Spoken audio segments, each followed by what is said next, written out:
Good day, and welcome once again to Majesco's The Future of Insurance podcast series with industry influencers. I am really thrilled today to have a person who has become a great friend and colleague over the last couple of years, Vivian Li, who is the principal at Avanta Ventures. Welcome, Vivian.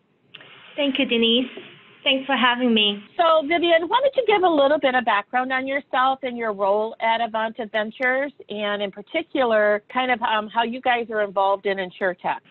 I started my career in management consulting, and I transitioned from corporate strategy to ventures when I was at Hewlett-Packard many years ago. During my career, because of my involvement with startups at ventures, I've also built out a marketing function at a Series B startup, working at a startup itself, and advise a lot of these small companies. The insurance industry is going through a lot of changes, and I'm on the CSAA Corporate Ventures team, Avanta Ventures, because I see this as a great opportunity. Our fund was started in mid-2017, and we're actively investing in Insurtech, mobility, and also in areas that would help us advance the customer experience. We have now 7 portfolio companies, and I look forward to helping CSAA Insurance Group capitalize on these new technologies and business models.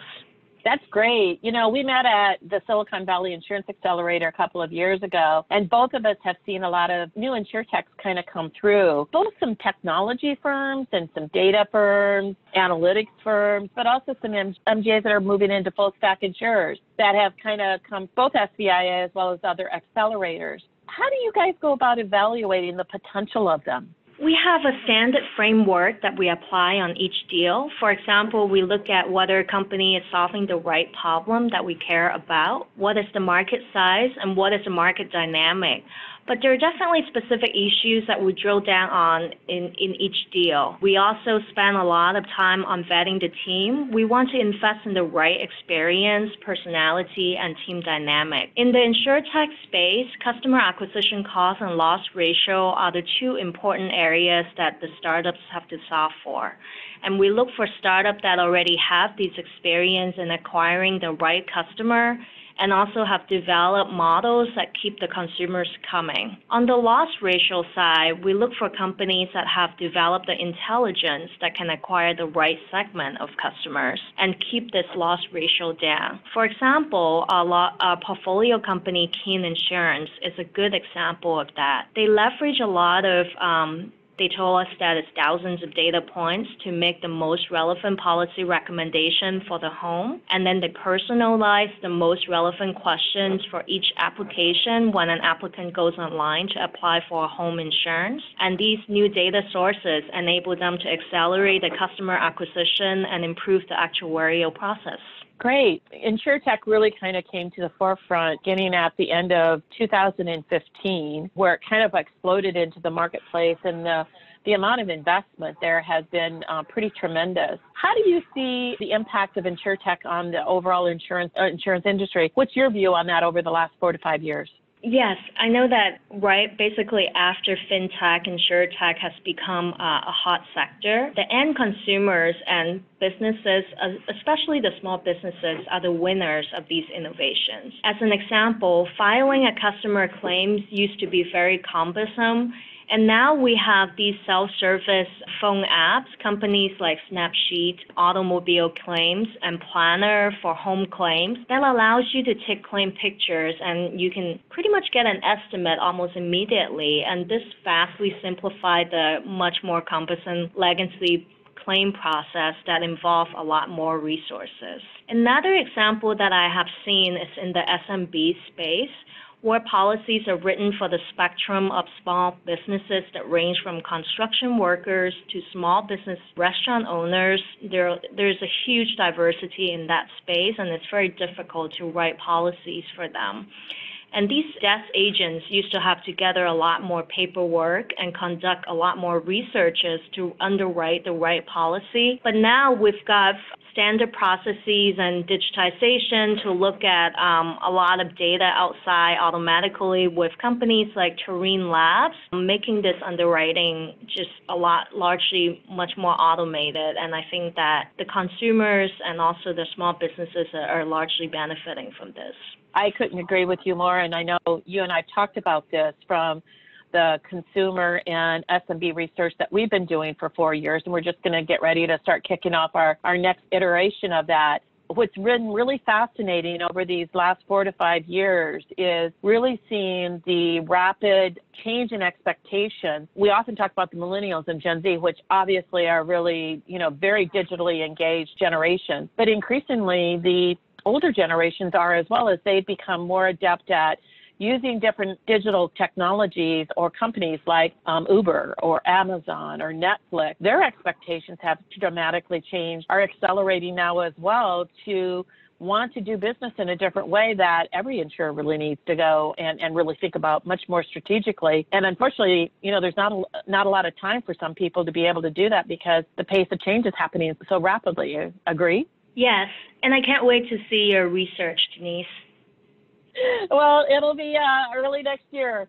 So, as we've kind of evolved here over the last 4 to 5 years, what's really exciting is the emergence of unicorns in the insurance industry. Some of the full stack insurer or MGAs that have kind of come into the industry and now have valuations of over $1 billion in just a really short period of time as compared to the decades or even centuries for some insurers to have even that level of valuation. I think that that's really brought the Insurtech perspective to the forefront at the board level and the C level in most of the insurance companies, and really forcing them to kind of rethink their view of their companies from an operating model standpoint and maybe from a technology standpoint. How do you think that these unicorn billion-dollar valuation companies from Insurtech should inspire these companies to innovate? Yeah, I think this is a very timely topic because Lemonade Roots and Metro Miles results just came out. They're all working on improving the loss ratios, as their loss ratios are just much higher than the incumbents. But I think at the end of the day, they are able to get the valuation that they do. It's because they provide solutions that transform the traditional customer experience, which I think is really making the traditional reinsurers rethink how we're working with customers. These unicorns are really bringing value that matters. But at the same time, they're primarily competing on price, which means that it's not really a sustainable advantage that they have. And so they really need to work on that loss ratio. As part of Avanta, we value customer experience highly, primarily because, and especially because our parent company, CSA Insurance Group, differentiate itself on providing superior customer experience rather than on pricing. And so that's why we have Avanta Ventures, and that's why we have this group started to look for companies that can allow CSAA to transform the experience. Kind of tying into that, what technologies are you really excited about, and what technologies are you guys looking at that really help that transformation and innovation? Yes, that's a great question, Denise. There's just so much going on in the Insurtech and startup space. The ability to combine the vast amount of external data with internal data to identify specific segments to underwrite and create a new product is very exciting to me. And in addition to new technology, I also find that there are a lot of new business models, such as bundling different insurance and products together so that customer needs can be satisfied with one bundle. So, for example, one of the organizations that Avanta Ventures sponsors is the Female Founders in Tech competition. And one of the female-founded company is called Surround Insurance. And they sell bundle insurance that covers freelance workers' needs. So, for example, with one umbrella insurance, you'd be able to have coverage on apartment, on ride sharing, on bikes, on your mobile phone. So it's basically just you go to one place and all your needs are taken care of. So these are some of the new business models that I find to be very interesting. I think that's really exciting. I think it's really great that you guys have really sponsored that Women in Insurtech, given that, we've often heard the stories about the difficulties for women to really kind of raise that money and to get that kind of profile in the industry, in other industries. And I think that for insurance, that's really great to have that forward-looking view. So congratulations. Thank you. Yes, I completely agree. One of the things that we've talked about, you and I have often talked about some of the different insurtechs out there and technology and data companies, and you've recommended us to kind of talk to a few, and I've recommended to you a few. All of this kind of ties into this concept of ecosystems. Ecosystems are increasingly really, really important, which we've really bought into as we're developing out our ecosystem with our digital first eco exchange. How do you see kind of the evolution of ecosystems in the insurance space? No different than really what's happened in other industries, like with Apple and its ecosystem or Amazon and its ecosystem. And now we've got banking that's got different ecosystems, partners and capabilities that really bring value ultimately to the customer. I think that ecosystem is very exciting to me because it really accelerates adoption of new innovation. So for example, the Majesco ecosystem that you mentioned, or even some of your competitors, you have the capability to integrate with some of the newest and the latest technology that startups have to offer. So it allows large companies like us to immediately try out or basically test out some of these new technology without having to worry about integrating into our legacy system, which can take a very long time. And so it not only does it allow us to provide better customer service to our customer, it also allows us to go to market with new products a lot faster. Oh, yeah, absolutely. So, one of the things that just happened this week, you and I didn't talk about this earlier, but there's been a couple of them actually this week, bought an insurtech startup, Cover Wallet. And there was another company that just bought another insurtech startup. So there's been a little bit of picking and choosing now, starting of acquisition of some of these startups. I posed a question out on LinkedIn actually to a group of other industry influencers out there, and I kind of said, do you think that this is going to be the start of some of this, picking some of the exciting and interesting insurtechs that really are adding value and have maybe matured enough that they're going to really kind of be pulled in underneath some of the established or traditional companies, whether it's a technology company or it's a broker in the case of Aon or it's an insurer? Do you see some of that starting to happen, do you think, over the next 12 to 18 months, Vivian? I think so, especially that, I think that when we talk to a lot of startups now, a lot of them are trying to raise a bigger round because they're worried about the downturn. And so there might be some concern about exiting as well if there comes a downturn.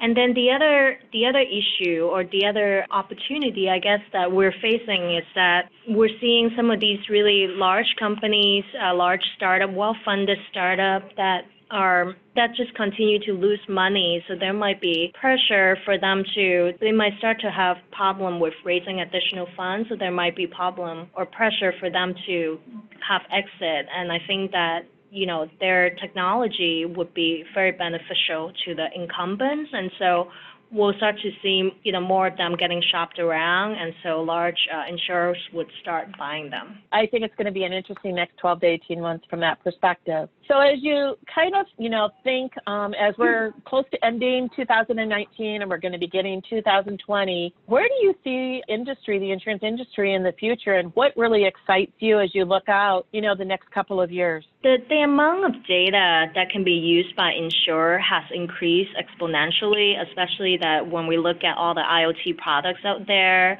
and then you've got AV just around the corner, so all the connected cars, and so this is really well beyond what the traditional model of insurance is and what was traditionally used by the actuarial department. So the ability to gain insight and build new products from these data through AI and other technology, computer vision, and such will determine who is going to win at the end of the day. In our near future, I think that it will be very customary to have quoting, binding, and claim submission on a digital device without the need to having to talk to anyone. Just like we're all used to buying things on the phone from Amazon and watching movies from Netflix. And I think that startups are already solving many of these different complexities. So it'll be interesting to see who are some of the startup going to win at the end of the day. We've been kind of tracking is really kind of who's leading, who's following, and who's a laggard. And it's going to be interesting to see who really, over the next couple of years, emerges as a leader, not just from the insurtechs, but even from the incumbent insurers. Are they going to be investing enough to be able to do that and be the leaders of this next generation of insurance? Yeah, see who is able to adapt and adopt the fastest. Exactly. So my final question, Vivian, that I like to ask everybody is if you could pick one word or a phrase to describe the future of insurance, what would it be? I guess automation, because a lot of the processes are currently done relatively manually by agents or call center. And they can very much easily be done on the phone. And so the more complicated policies and processes can also be solved by, this large amount of data by AI. So I think the future is really automating a lot of these processes. That's great. So Vivian, thanks so much for your time and for your insights, and most importantly for your leadership in the industry, helping it move forward to this new era of insurance that's really going to embrace a lot of different operating models, different kinds of products, and obviously technology and data. And I look forward to seeing you soon at one of the next events. Likewise. Thank you.